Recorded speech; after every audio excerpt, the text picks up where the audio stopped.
Donald Trump célèbre déjà la victoire dans la bande de Gaza. Les combattants du Hamas ont accepté le 4 octobre de libérer tous les otages et de cesser le feu après que Donald Trump a menacé les terroristes d'un véritable enfer s'ils n'acceptaient pas la proposition de paix avant la soirée du dimanche 5 octobre. Dans le même temps, l'armée israélienne a arrêté l'opération offensive dans la bande de Gaza après l'appel correspondant du président des États-Unis d'Amérique. Et voilà que Donald Trump déclare déjà que c'est sa victoire personnelle, puisque le Hamas a accepté toutes ces conditions. Mais si nous enlevons nos lunettes roses, nous verrons que le Hamas n'a pas entièrement soutenu le plan de paix de Donald Trump. Cependant, le président des États-Unis a préféré se concentrer sur ce avec quoi le Hamas était d'accord, en ignorant complètement les points que le Hamas a publiquement rejetés. Dans cet épisode, nous verrons ce à quoi le Hamas a consenti et pourquoi. La tactique des combattants montre qu'ils cherchent juste à gagner du temps. Je m'appelle Alexei Pesci, et avant de commencer cet épisode, je rappelle que cette chaîne YouTube publie chaque jour des reportages d'actualité et d'analyse sur les événements mondiaux, pour que vous soyez au courant de toutes les actualités. Je vous recommande de vous abonner à cette chaîne YouTube, de liker et de commenter cette vidéo. Alors, aujourd'hui, plusieurs nouvelles sont arrivées de la bande de Gaza. À première vue, on dirait que Donald Trump a réussi à amener à la fois le Hamas et Israël à une paix tant attendue. Eh bien, par exemple, le groupe Hamas a déclaré qu'il était prêt à libérer tous les otages israéliens, vivants et morts, dans le cadre du plan d'échange proposé par le président des États-Unis, Donald Trump. Si la libération des otages aide à instaurer un cessez-le-feu et le retrait de l'armée israélienne de Gaza, ils ne sont en fait pas contre cela. Le groupe Hamas a également déclaré qu'il acceptait de transférer la gestion de la bande de Gaza à un organisme indépendant, fondé sur le consensus national palestinien et soutenu par les Arabes et le monde islamique.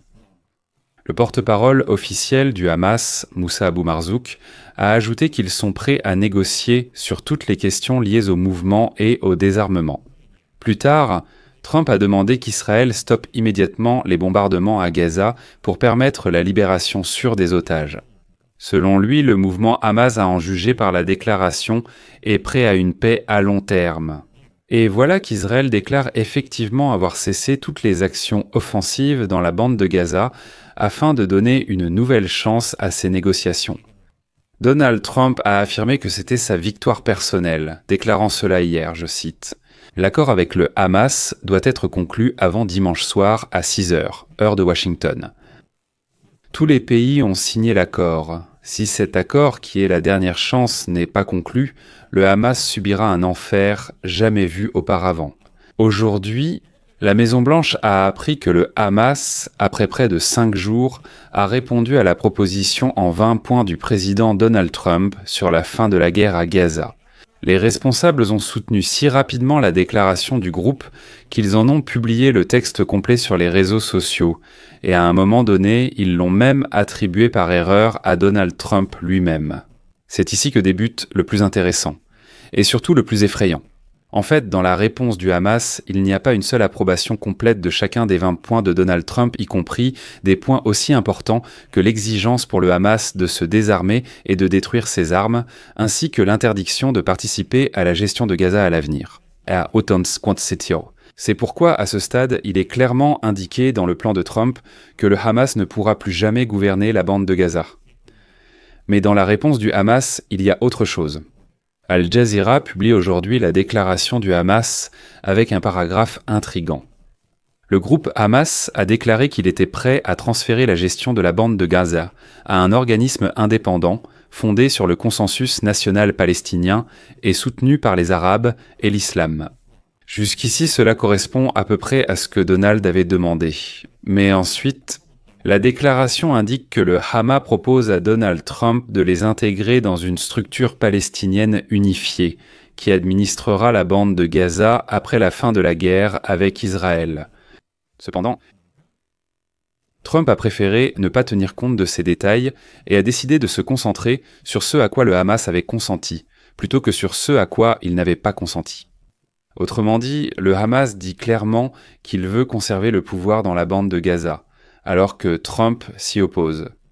Ainsi pour lui, La déclaration du groupe affirmant vouloir libérer tous les otages restants après les attentats du 7 octobre 2023 suffisait.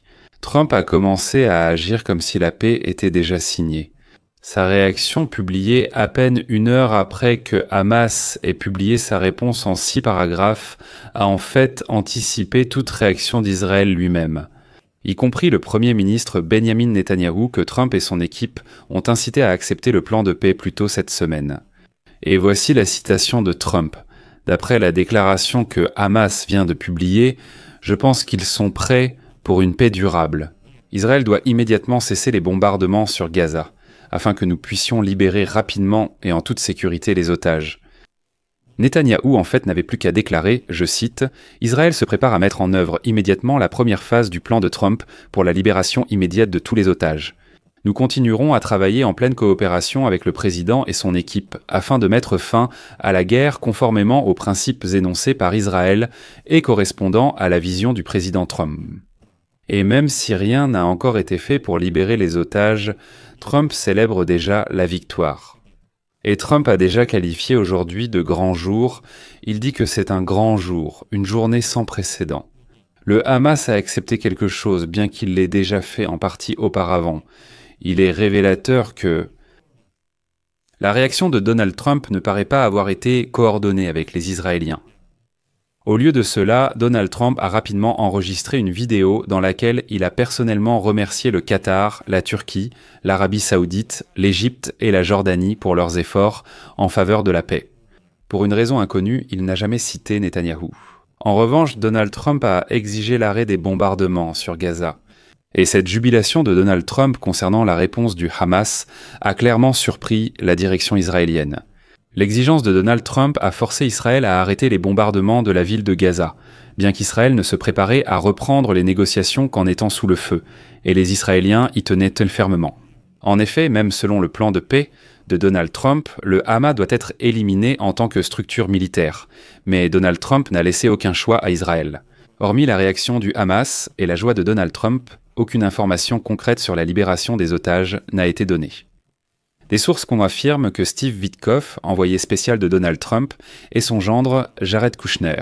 Ce n'est qu'après la réponse du Hamas qu'ils se rendent en Égypte pour négocier les détails de la libération des otages, convenus avec le Hamas, et concernant d'autres aspects du plan de paix que le Hamas n'a d'ailleurs pas soutenu. Mais ils ont gagné un temps précieux, et demain, ce dimanche 5 octobre, aucun enfer ne s'abattra sur eux, contrairement à ce que Trump avait promis. Parce que, ils ont accepté de négocier, n'est-ce pas? Vous savez, cela me rappelle beaucoup la situation avec les Russes. Trump posait des délais, lançait des ultimatums, puis disait « ils ont tout de même commencé à négocier ». Mais comment imposer des sanctions, des droits de douane, ou ne pas inviter Poutine en Alaska alors qu'ils négocient? Quelles mesures strictes attendez-vous de moi?